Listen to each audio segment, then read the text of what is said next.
آخر ضربات القوات السورية تحاول أن تقضي على آخر تجمعات للنصرة داخله.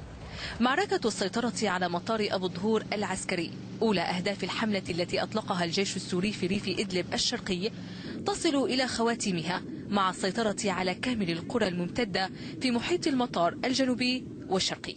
نحن الآن نقف على بعد مسافة قليلة من مطار أبو الظهور العسكري الذي أصبح بدوره شبه ساقط بيد القوات السورية التي تخوض في هذه الأثناء معاركها على تخوم وعلى أسوار هذا المطار بعد سيطرتها على القرى الثلاث المحيطة والتي تقع على سور هذا المطار، وهي قرية البياعة الكبيرة وبياعة الصغيرة إضافة إلى تل سلمان. وأيضا كانت قد شهدت مقرات النصرة في داخل هذا المطار كثافة نارية، غارات جوية ومدفعية لسلاح الجو السوري.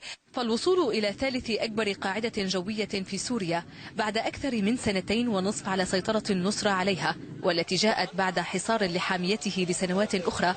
وصول القوات المهاجمة جاء بعد استعادتها لمجموعة قرى تجاوز عددها 100 ضمن الحدود الإدارية لمحافظة إدلب، والتي شهدت حينها نزوح عدد كبير من أبنائها.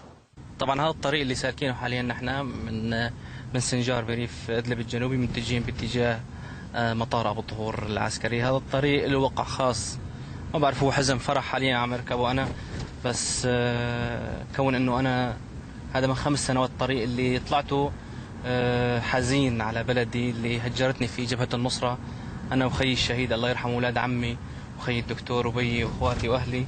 اليوم عم رجعوا اول مرة الطريق هذا اول مرة من 5 سنوات اطلع فيه انا.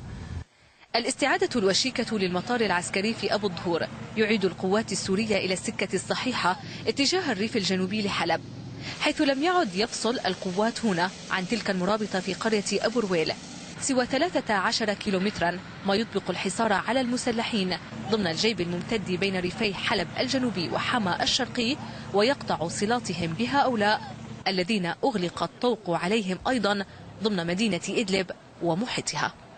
من محيط مطار أبو الظهور العسكري في ريف إدلب الجنوبي الشرقي، وفاء شبروني، RT.